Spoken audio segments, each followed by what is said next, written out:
was a person on there getting 1 million hits per view. I was like, that's not the Pilates I know. I'm joined by Kristi Cooper, co-founder of Pilates Anytime, Bassi-trained teacher, and one of the most influential voices in the Pilates world. We invited. There was a lot of, you can't, and who are you? I was petrified to even include equipment. This is going to be the end of Pilates Anytime in the first month.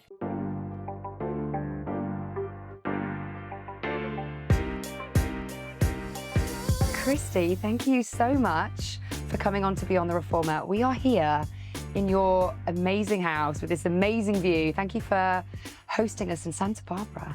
Oh, it's my pleasure. And I mean, the fact that you came to me was really great. I might have come to you as well, but yeah, you're welcome. Well, we thought it was a great excuse as we were here to travel up the road and see these amazing views. We had no idea that we would have this view behind us. So I know we're here kind of near sunset. So if you're watching on YouTube, you'll kind of maybe see the sunset. But you are the owner of Pilates Anytime. Yes. And I think for anyone listening who is a teacher, Pilates Anytime has just got such an immense part of all of our stories, actually. When you emailed me back, I literally squealed out loud. My husband was like, what has happened? I was like, I'm going to go meet Kristi and I'm going to see the Pilates Anytime studios. Because, you know, for me, for 20, I don't know how many years, it must be 15, 16 years. Yeah. Because I trained 15 years ago. So I remember, you know, it was such a great place to have all that resource. What made you start it? Was there a problem you were trying to solve? Ultimately, yes. I have to say, when you say I'm the owner, there are two others. Yes. One of the owners is married to the best friend of my best friend from high school. And so I had been teaching Pilates. I wanted insurance. I wanted to go on vacation and all these things. And he kept not understanding why I didn't make a product or why I didn't do this, why I didn't do that. And then cut to he and my second partner, John, they had other businesses and they were looking for the next best thing to do, which was they asked me, do you want to put Pilates online? This is 2008, actually. And then 2009, we started it. But I was like, no way, because that was not okay, especially for someone who wasn't a leader in the industry. I mean, I've been in the industry. I knew who the leaders were. But so what made me start it was when they said, take a look at YouTube. And I had been in the studio that's what I did. Like I feel like so many of us do. I was in the studio 7 to 8 hours a day. And they showed me YouTube and there was a person on there getting 1 million hits per view. And at that time, YouTube was 10 minutes. And so you didn't get a system. You didn't get a method. And that it was literally one phone call where I thought, okay, it almost worked out that I wasn't a leader. Because I was like, that's not the Pilates I know. I think exposure is good. However it gets us to the Pilates I do know. And I just said, no, I am the right person. If I knew the one friend very well and we could do something here. And so I said yes. And it took about another year before we really committed. I mean, this was a time where you're absolutely right. YouTube was 10 minutes. Yeah. I think Netflix was still sending out CDs, DVDs. And I mean, to have that idea, and was it always in the studio now from the beginning? Yes. Yeah, so you kind of and got it wasn't that space. Ours. Even the first year, it wasn't even our studio. Okay. So I had the vision of how it could be done. They had the vision that it needed to be to answer your first question. John and Ted were like, this is a missing piece.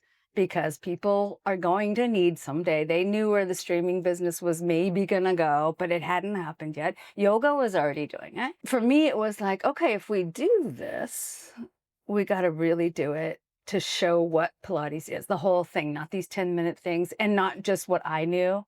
You know, I have my background, a couple different versions of it, but still it was like, no, let's show the leaders. Let's show them, not just the leaders, but the main styles. And so that you can do it here and you can go there. And by the way, I know this wasn't your question, but it was only going to be mat for consumers because I was petrified to even include equipment. Because it was at a time, you know, when I talk to people who were teaching around that time, mat was the thing. And nobody really knew what a reformer was or the equipment was. Was that kind of part of it? You felt like, and also I guess that you thought, well, people have got mats at home. I thought the last part that people have mats at home, but it was more to the point of there was the idea that Pilates was for the rich, for the elite, for those who could spend the money or had the equipment. But even then, no one had equipment, And so for me, it was like,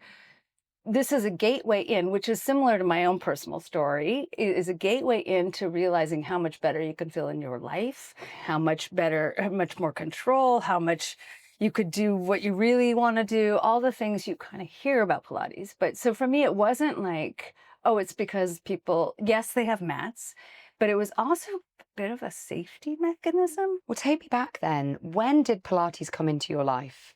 I was 13. I had moved to a new town.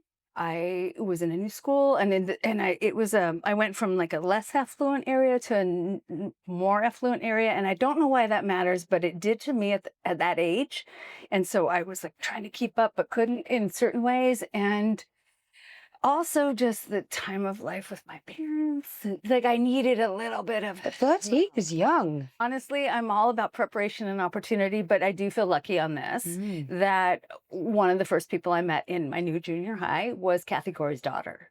Kathy Corey being one of our leaders, I think. And we went down and took an 8-week teen class. Wow. Twice a year, or I think it was twice a year or once a year. Anyway, so 25 of us would walk down after school. And I just was like, they tell me when to breathe. They tell me good job. They tell me like, that's what I needed at that age. And I think a lot of teenagers might. And anyway, and then Kathy took on a larger role. I only realized later in my life that she sort of mentored me along the way in other ways. But yeah, I loved it. I wanted to teach immediately. I was very shy. I was insecure naturally at that age. She let me start teaching at 15. Another teen class, not, That's and then fabulous. it built from there. Wow. So you were going to school and then doing some teaching on the side to some other teenagers. Love that. Yeah. So when did you then start? Did you do some training? Who did you train with? Yeah. Was that interesting story? I know because you worked with Bassi as well, right? At the beginning, aren't you the first person, one of the first people? It's close to that. Yeah. Yeah, that Rael trained. I'll jump ahead. So I moved to Santa Barbara here to go to college, and there was no Pilates. There was maybe one studio, but you really had to know what it was to even find it, And so I became an aerobic teacher and a personal trainer. And yes, I went back to train with Kathy Murakami and then Rael Isacowitz. And that kind of blew the lid off from me again. It was like, here was the original version of I needed to feel comfortable in my own body or just comfortable on the planet. And then when it became really important to learn to be in a accredited, which didn't exist yet, but a training from somebody that came from somebody because the trademark lawsuit was going on. Not that that mattered to me, but I knew that became really, really important. And Rael, he just blew the lid off. He's so athletic, his charisma, all the things. I was like, that is where I want to go. And yeah, so that took its time. And in around 2000, he recognized he couldn't do it all by himself. I'm not sure that's how he would say it, but it was, he needed to keep expand the tentacles or create tentacles. And so, yeah, I was what he would have said was the first teacher trainer. And then there's also Sally Anderson in Australia. She had been trained with him prior to me and doing some of his work with his blessing at that time. And then we all turned it into this thing, Bassi. I think Bassi, I always think if I was to do another comprehensive training, I would do Bassi. Or if Rael ever runs the Legacy program again himself, I was thinking I'd love to work with him. Yeah. Did you find that interesting how he'd sort of taken the work? And I know he's got quite a lot of influences from the flow of yoga in there. He is very athletic in how he does it, but very much rooted in the method at the same time. Yes, I did find that. And I also, and this was funny, I only learned this a few years ago. I live here and I would go down to where he lives, which is a good 2.5-3 hour drive. And I would work for him. He asked me to just work for him first. So I did that first. And I kept saying, what are you going to, I didn't say it like this, but this is how he'll tell, what are you going to do when you die? Because this has to be passed on. Like, put it down in writing. These were no manuals at the time, all that. And I didn't know he was offended by it for years. years. This is a bit of a joke now, but I was like, someone's got to be able to carry it on. You've got to enable us to keep this going because it's so good the way he outlines it. Yes, I knew right away, but I also knew I pushed him a bit. He pushed back, and yeah, he opened many, many doors for me. Yeah. And so tell me about the early days of Pilates Anytime. You've done this training. Mm-hmm. You've got some sort of friends and colleagues who've suggested this idea. Mm-hmm. You're like, okay, I mean, where does one start, Kristi? I don't know, but I can tell you this. If you think back, I was afraid of using my voice. I was a little shy. But when there was that click, and I've had it maybe once since, but it was a click of like, not only does this have to happen, but I can do this, and here's what we need to do. And then it became like me telling my partners, no, this is what we're going to do. How did it start? It was simply going to be this mat for consumers. With yourself, or did you always have the vision of other teachers? I did. There? I had the vision immediately. I did. Why was that important to you? Because, that's a good question. It's because, for one, I needed validation. Because I didn't want to take these two guys into this project that we were about to invest just a little bit of money, but still, if it goes well, we're going to keep investing, right? And I needed to, because I knew it's not enough to go what they told me. Just grab your Bassy friends. Yeah. That's what they said. And I was like, well, that's fine. But no, if you don't like Bassy, the business is not going to happen. I love Bassy. My friends love Bassy. So you saw even at that sort of stage that there are different styles and they resonate with different people. Yeah. And to be honest, I was a little afraid of them, but I also wanted to know more myself. Like I took that position of wanting to know what else is there, but also just to let's bring in the best of the best, in these major styles, not every style, but there were some real major ones at that time, and then a lot of little internet things. But it was like, let's show where we came from. And that was from day one. I also felt like if we're going to do this, for one, we're going to represent different styles, maybe not all at once. I'll be on my knees begging people to trust me for, I cannot tell you how long.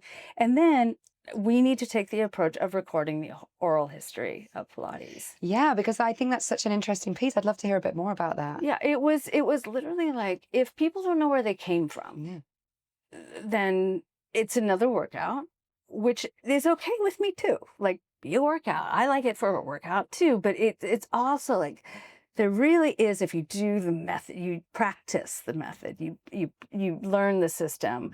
And I'll be honest, I didn't know it as well when I even started Pilates Anytime. After, this is like 20 years into my situation, right? But if you learn that, then the people who really want to dive deeper will.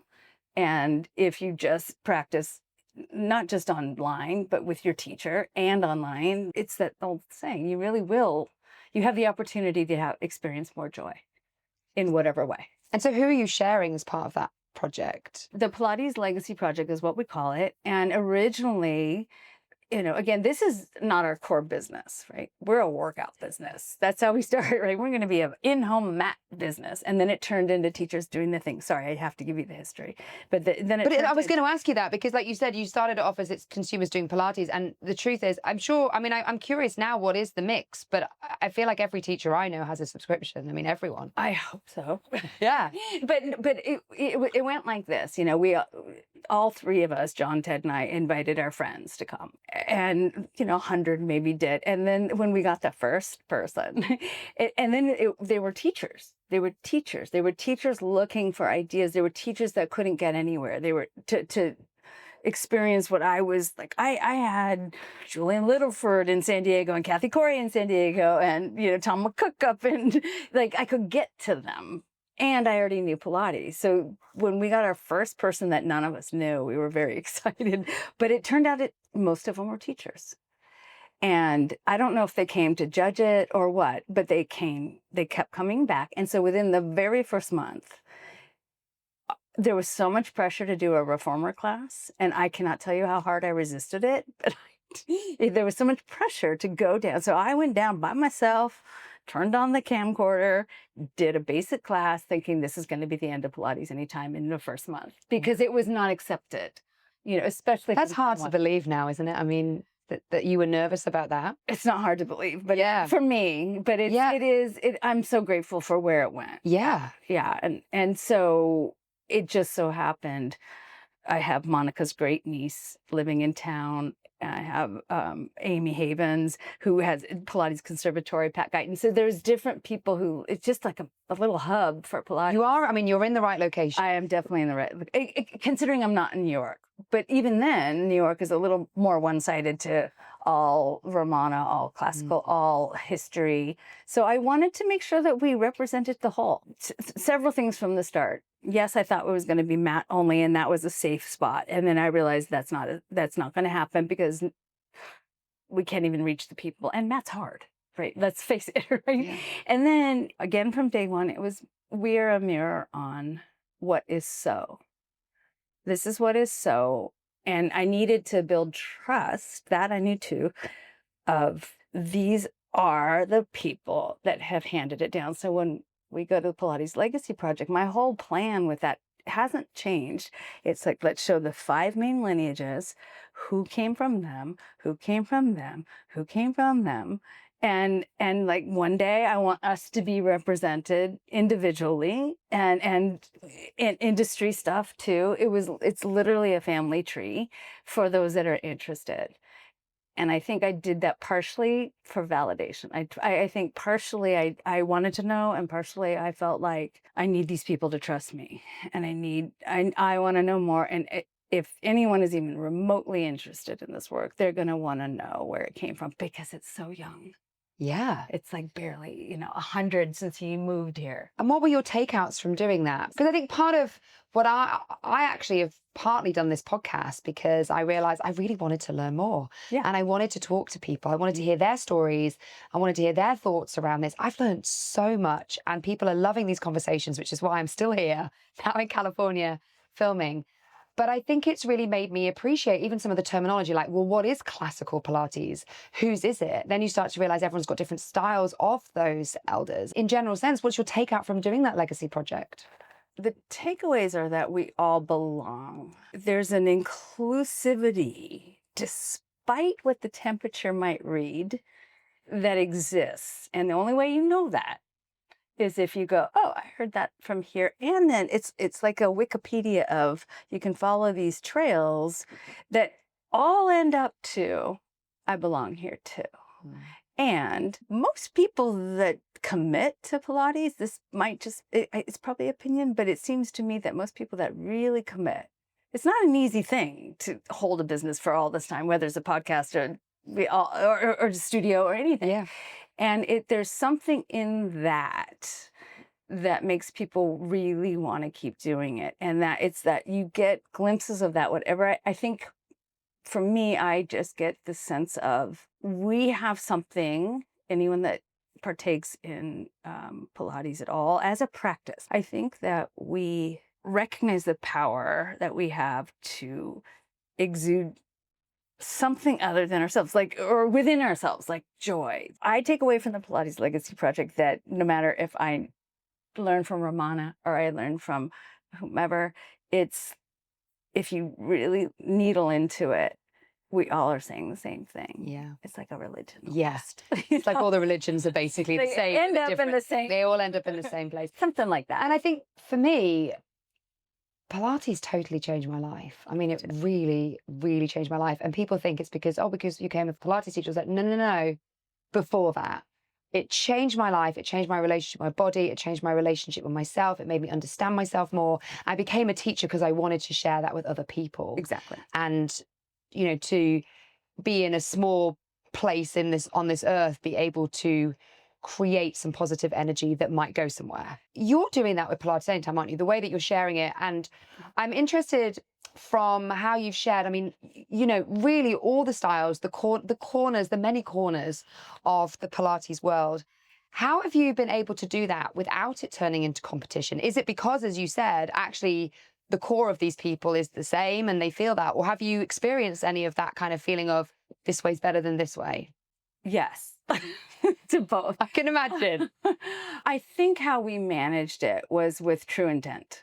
There was a lot of you can't and who are you, and that's not Pilates that you're showing, therefore I won't. So the competition, it minimized, I think. It might be coming back, but it minimized. And I think it was, okay, let's go really basic, because we invited, like, whether I knew you or even love the way you teach, but you are a leader in the industry of that particular style. And inclusivity was new. Being paid on time was really new. Okay. Those are the little ones that bred loyalty. And then the members were like, I had no idea. Even teachers had no idea. I had learned out of the book. And then the teachers that did come, that said yes, they now their training programs start filling up. And they see the value of open arms, the umbrellas, we always call it. That's our policy. It's like, let's bring in and share what we know. You have seen, I mean, it must be thousands of teachers now. We have about technically 160, and that includes some of the anatomy teachers and so on. And in the early days, it was like, there was a rotation, not a rotation. It was, we won them back. Because if you put someone on and people love them, they want more of that. And obviously, I imagine as well, you're looking, you know, you're researching who else to have on, especially in the early days. I imagine people are knocking at your door now. What do you see as qualities that the best teachers have in common? So this is interesting that for me, it was, I used to have this whiteboard. John and Ted would go, so how many good teachers, like, do you really want to feature? And I named like 20 people. I had no idea. Like, I mean, really, a lot of this was this luck thing I'm talking about. So for me, it was like, I need to make sure I ask so-and-so and so-and-so. And then they call me and they say, I really want you to meet my student who's been with me for 10. So that's sort of how that went. Then yes, people were knocking on the door. It became a different thing. Then it became, how do I manage this? Because I want to spread the good word of Pilates and I don't want to turn anyone away, but there are only 365 days. It does cost money to do the thing. We do bring everyone in. And like I said, we want to pay them on time and do all the things. And so then it turned into, that was a tough time for me, actually, when it flipped. It was like, both were tough, like begging. They said yes. And then it was, I didn't know what to do because I only invited the people I really knew of. So John helped me, let's have this competition. Yes, because you used to run the competition. Yeah. And that was helpful. And quite honestly, that morphed along the way, but eventually the members chose the winners. And that was like the greatest way to do it. Why don't you do that anymore? Was it very labor intensive, I imagine? It was, and it was. And it kind of goes back to needing to honor the people that are already here, and we have this amount of time. And if we're going to bring Misty Lynn Coffin out, then she's in Philadelphia, and we're not going to do it for just 2 classes. So let's spread it out to 3 days. And it just, you run out, you've got 52 weeks in the year if you count Christmas and holiday vacations or even less. And it's, what do you do? That competition was great, not just for who came out of it, but also who we got to meet. I mean, there's like 15 to 20 of our teachers that everyone, a lot of people already knew, but it wasn't me knocking on the door anymore. That was the shift there. And why we don't do it now is, it's labor intensive. Sort of the energy of it shifted. I don't know how to put that to words, but the energy of it shifted and it became a little too glam or a little too, yes, not. I don't know. It just didn't feel good anymore. What's it, Dallas Cowboys? Everything, a bit like that. You don't want to be that, do you? Like, no, you don't look right. You've got the right measurements. No. I mean, that was, and it was really. I can totally see that. You see, it just became like, and another piece of it was like, we have to do better for the teachers that are here and the members that are already here, rather than, our job is not to highlight teachers. Yeah. So you see, it's not to make somebody famous. I was going to ask you actually, what, when you look at your data on what people are searching for, what are they searching for? Are they searching for intensity, skill set, education? As of lately and seemingly for the foreseeable future, athletic reformer. Are they? So you're seeing that shift too? Yes. And do you feel like you have to just lean into the data and go with it? Or do you try and balance it out? We have to pay attention to it. There's no doubt about it. My big role in the threesome, and there's more than the 3 of us now, right? We pay very close attention to, we need to make sure that people come in. It's kind of coming back to, remember when I talked about the YouTube 10 minutes. And I was like, that's not Pilates. I'm not saying that about a left. I'm not saying anything about the other, but it's a similar feeling of if we just did 10 minutes of whatever, because that's what people are watching, we'd never get anywhere. And so I feel like the entire team of Pilates Anytime recognizes what we have to pay attention to. And also that if we only pay attention to the new and shiny objects, then that's it. We're done. It's not our philosophy. It's about how do we get more people to experience joy. And this is the one way we can do it, is to show people that Pilates makes you feel better, do better, be better, feel more control, all the things. And reformer Pilates, from my mind, is not the only way. Like, I want people to go, well, that's cool, but I don't go to class anymore and I don't have a reformer. What else is there to this? And that's kind of my underlying goal all the time, is to help people really go, this is successful. I guess a part of that strategy must be then, like when I get my emails where you're suggesting different classes and things like that, you're trying to, I guess, you're a business, you've got to lean into the data of what people want. But I also see, really interesting workshops on there. And I guess that's your way of also sprinkling, this is the breadth of this if you want. Yes. And I go back to the Legacy Project too, because suddenly, finally, in my opinion, there's an interest in history. Yes. And thankfully, we've been doing this since 2013, or essentially like literally making documentaries and so on. So it's like to see that in the midst of the athletic reformer only, you still hear, well, I don't do mat. And I'm like, sorry, you will if you stick with it, because you're going to see. But to have people also interested in history, those are two really new things. But to my mind, I feel like the history part kind of mitigates a little bit of that. There may not be the same people, but... Well, I love it. I do sometimes think as a consumer, there's so much on there. It's interesting that you're filming all the time now. And do you feel that need, that's what members want, that constant, fresh content on there? And are you seeing that, people are coming back for that new data, the new classes, should I say? Yeah. I also love some of I watch stuff from 10 years ago and go, I've done this class so many times. I still love it. Oh, good. So we started with, I think we dropped 2 classes a week for a while, and then 3. We were up to 10. And we kept trying to figure out, what are they watching? And this is a while back. And 10 a week. Wow. 10. That is a lot. That included 2 tutorials and 5 or 6 classes. Yeah. And so, yes, we were filming a lot. But again, people that come, they'll teach 3 to 5 classes in a day. But we were up to about 10. And what we found was that people always wanted the new.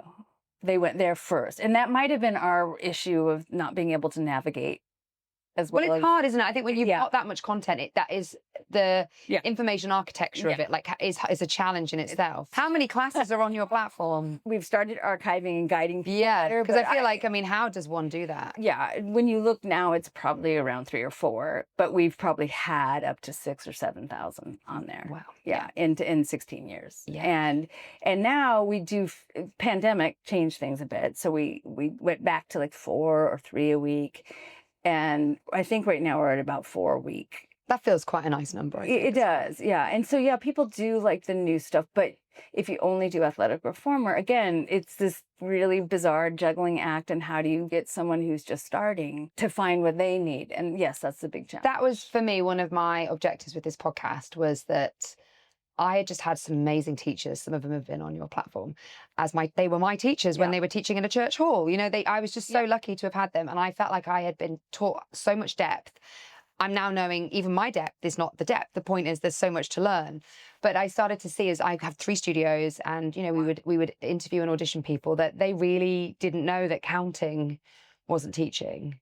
And so I felt like I wondered if I could create a resource that people would find, I think our listeners love hearing people's stories, but within the stories, we could hopefully sprinkle in there's more to this. Yes. And even for someone like myself, who's had some great teachers, there's more to this. Yeah. I have learned so much from everybody that we've had. Yeah.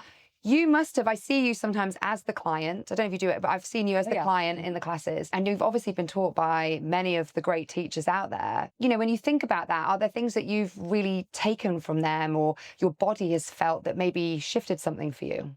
to be able to be on the reformer with someone you didn't learn from, like Amy Taylor Alpers comes to mind. Here I'm trying to run a business, and my focus is making sure that they are teaching not to me specifically what they're used to, but to the camera over there, to the world too. And I just sit there and in the surrender, I guess is the word that comes up, to be taught.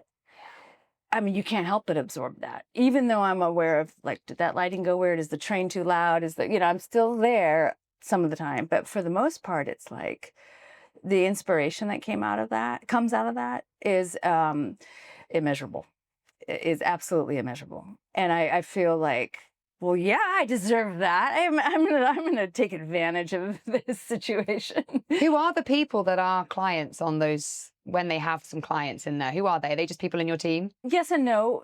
A lot of times, so originally it was my actual class. I had a Tuesday night class. Originally it was that. And then a lot of times other people, like what I'll call our original teachers that live here, people that live here, they'll go, I'll be a body, I'll be a model, I'll be whatever we call them. We just say a student. And they want to learn the same way I got to be a student. It's like, Brett Howard's coming to town, sign me up. I love that. Yeah, that's exactly how it happens. And so we called people, and then eventually people will go, can I ever be on the site? And we're like, yeah, do you want to be a student?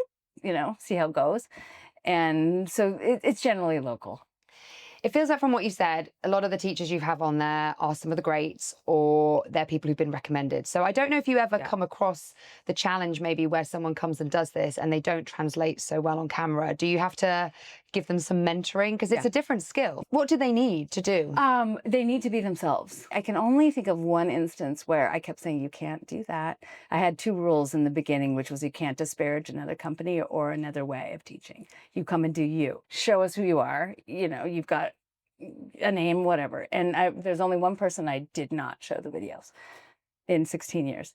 So, but then there are many times where you see someone completely lose sight of how they teach, how long they teach, that they're mentors to many, lose, even if I'm only meeting them the first time, I'm like, that can't be her or him. And I actually pride myself on this skill now. And Amy Haven's very good at this too. But we'd be like, okay, stop. Hang on. And only a few times do I really have to pull someone inside and say, I'm not going to let you look like that. You're not being you. Teach like you taught me yesterday, or teach like I saw you do. So it was less of a performance and just do it and pretend the cameras aren't there. Yeah. Yeah. Yeah. That's hard though, isn't it? When you first start doing that, I imagine. I think the first time is hard coming. Once they get going, they're fine. Because it's a very easy space. It's small space. It's an easy space. Any team we've ever had, but our current long-standing team, they're always happy that you're there. They're always really trying to do the best for you, and they make that very apparent. I always say the second time, when you come back the second time, it's harder. Oh, really? Yeah. Why is that? It's a theory. But I think the first time you're like, I get to go. I want to go. You get them through that initial phase, and they're like, oh, you mean just teach? And then they get some attention. So the second time, I think, can be a little tougher. Yeah. Interesting. Yeah. So if someone dreams of one day being on Pilates Anytime, like what things should they be focusing on in their own practice? Being a good teacher. We aren't the gatekeeper, right? We're not gatekeepers. It's not like we have a quota. We don't have any of that. So I think it's a matter of say hi, let us know who you are. We sort of made this like, you have to have this much, like the basics, you have to have a training. I guess, there's so many teachers out there now that you can't have all of them coming at you. So you have to have, you have to have this much experience. You have to have done this. That's the very basic. Yeah. And it doesn't hurt if one of those people I've mentioned any time says, hey, I really think you should check out. And just saying, like, let us know. These days, it's a little easier than the early days. Like, so many people are doing something online. So you can kind of at least check out their vibe, And I don't know. I mean, if I don't do all the picking anymore, or I'm not going to even say audition, because so much of my time was so-and-so saying, I want you to meet. And I'm like, I've always wanted to meet that person, and that was my way in. Yeah. It's got to match our mission, which is are you someone that can come in, that has experience, that can offer to our members an experience and a practice and a way in the door of doing this not always on Pilates Anytime, but somewhere else. Go find a good teacher in your area. Does this spark you? Great. Do you have a good teacher, but you can't always get there? Come here. It's a symbiotic or a supplemental relationship that we hope for. So I think it's just a matter of letting us know. I mean, emailing us, say, okay, if you have a presence on Instagram, fine, but that's not the thing. It's not how popular you are. I don't know. It's not regimented. It really isn't. That's so interesting. And we're always out there, You're looking. Yeah, Chanda and the whole production team is paying attention. And what things do you think sparks their attention? I do think they look on social media. Do they want a niche? I think it can be. We will hear from our members. Yeah. And a lot of people want athletic reformer or bone density, or they want more workshops from. So you're leaning into that data as well. Absolutely. That makes sense. Absolutely. This is the tricky part. And this is where I'm glad I'm not as involved in the day-to-day anymore, because again, the days do run out. And you want to make sure the members who love Mary's classes or Amy's classes, that they get that. So I do think that it's here's what we need, but pretty much every teacher we've ever had can teach just about anything. Some, like me, I would not want to do the pregnancy version of anything, not because I haven't had children, but because I would rather learn from someone. Yeah. Some are better than others, but most everyone can pretty much go, what do you need? I'll do it. And then kind of lean into that. I kind of feel for the content team right now, because there are so many good teachers out there. Yeah. And then I think they just randomly look, and then more often than not, this is the part that's not different, as I imagine the people that come and teach say, hey, I work with so-and-so. If ever they reach out, I'd suggest you pay attention. That happens a lot. You talked earlier about your BASI training and education. And a topic that's come up quite a lot on the podcast is around the challenge around lack of regulation and so many different training schools out there. Do you feel like Pilates Anytime has a part to play in education? Because I do see some online stuff done, and it's quite interesting with an awful lot. It's just a completely different model, lots of online practice, and it's an interesting model. But I guess and I've seen some of the workshops and things like that you do. I mean, they're very much aimed, you sit and watch them. They are someone talking about stuff. And I mean, and you can, if you have the equipment in front of you, you can do it. Yeah. And I think that's quite interesting, isn't it? And I wonder if training providers should lean a little bit more into that sometimes to use that platform. They do, actually. They do. We have a system for the teachers that on the site for them to be able to direct their students in training to certain videos. And if there were ever a teacher training, people have asked, let me put it that way. People say, why don't you cull all these videos and make a training? And I'm like, absolutely not. That is not what we do. But I can envision the possibility of a teacher trainer running a program, not necessarily Pilates Anytime, but here's a channel you could do. And then they could direct people. So there's ways, but I do think I know we're an education platform. I from day one, not intending to be. Yeah. But when those people that came from books, or those people like me, I was like, I had an attitude about classical. I still don't love that word, but it was like some of my favorite teachers, and I learned so much from them, are what they would call classical. Yeah. Right. And I'm like, well, I just learned so much. And so that was an education for me, for sure. So in that way, yes, but teacher training, unless we define it. Yeah, but kind of continuing education for sure, whether that's just to inspire us with classes. I mean, like I said, I don't know a teacher who isn't on Pilates Anytime.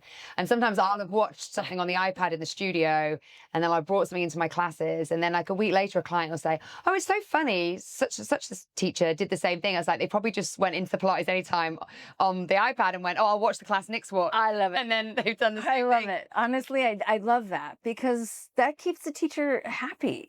Keeps the teacher wanting to go to work. It is. I've loved it as well. Sometimes as a teacher, it's hard to fit in going to class. And I've sometimes just loved it where, I joke to clients who are struggling to get in. I'm like, I work here. I own these 3 studios. I can't come. Yeah. But actually, when you get those breaks in the studio, the odd time the studio is empty, and you put your headphones in and you put a class on, and it's just like, you're suddenly transported 100%. and also to another studio, it feels like. Like you said, when you're a client, you're thinking, is the lighting? When I'm a client, I'm thinking, oh, they shouldn't have done that with the lights, or the music's a bit too loud, or who hasn't cleaned those bins away.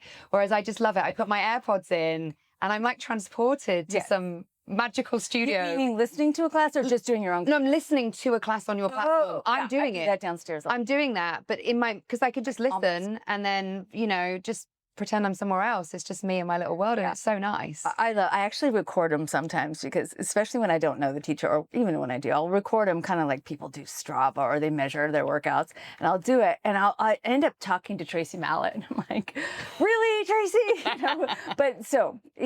But also the transportation, yes, absolutely. Alongside people doing classes, is there anything else that, anything that you just wish people take away from being on your platform?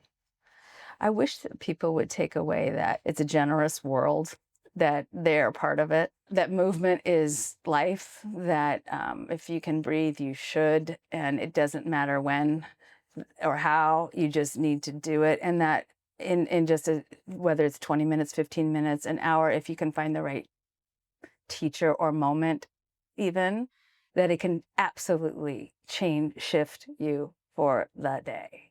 And if you keep practicing, it could change you for a lot longer. And there's people out there now who have really great online platforms themselves. But you started that. There's people who have no bricks and mortar studio. They have their app. They they're doing some really interesting. Yep, they're making it harder for me every day. I was gonna say, like, does it? Do you feel that competition, or does it feel like yours? Well, there are other teachers out there, I guess, also aiming at teachers, aren't there? But there's also a lot of people out there aiming specifically at clients, and it's a different kind of thing. But do you feel that when you sit down with your team? Is that part of the challenge that you have now? It doesn't filter into a need to catch up or keep up. It doesn't. That's the mentality. Isn't how dare they? It kind of goes back to the more good Pilates, the better. We actually try to support a lot of these people that are on our site, and maybe not so much if we don't know them, but even then, I wouldn't. So I feel there is competition, especially since pandemic. Everybody has their own Zoom situation. And I'll go so far as to say one of the things we hope to do, we haven't done it yet, but it is, okay, how do we make those people, how can we help them by creating another version of our, like a generic version of our platform? It's theirs. We'll take care of customer service for you. Who wants, it's not easy. Yes. Like you can Zoom whatever, you got 250 people all around the world or whatever, that's cool. But you still have to deal with, I don't know, it's not an easy thing. And so we're trying to figure out how, since the competition's only going to rise and we don't want to alienate anybody, how do we make it easier for them to do what they're doing, but not knock ourselves out at the same time? I have loved chatting to you with this beautiful view. I'm looking behind you at this amazing view. To end our conversations, Kristi, we always do some quick fire or quickish. Okay. Because sometimes they're not so quick. Okay. But some of them are quick. Okay. What is your favorite Pilates exercise and why? Oh, okay, 2. Spine stretch, the way that I learned from Rael, which has an extension. So it's forward and then extension and coming back out. I love that. It makes me just feel like that just tapped into everything I personally need. And the saw would be second. So it's mat. It's going to be mat. I love it.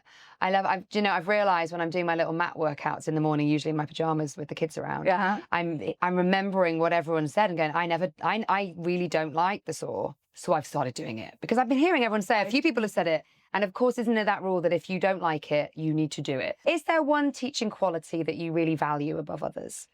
Yes. What came to mind was observation. Yeah. Not necessarily dictation. Yeah. We've had some conversation on the podcast around that, around the power of presence, and being able to stand and observe is quite the skill. Yeah. Isn't it? It is. Is there one thing that you see that teachers worry about too much? That they can't be themselves, that they have to do it like somebody else. They're not comfortable enough to observe and go, when someone says, why can't I do that? And to not be comfortable enough to go, I don't know. Why do you think?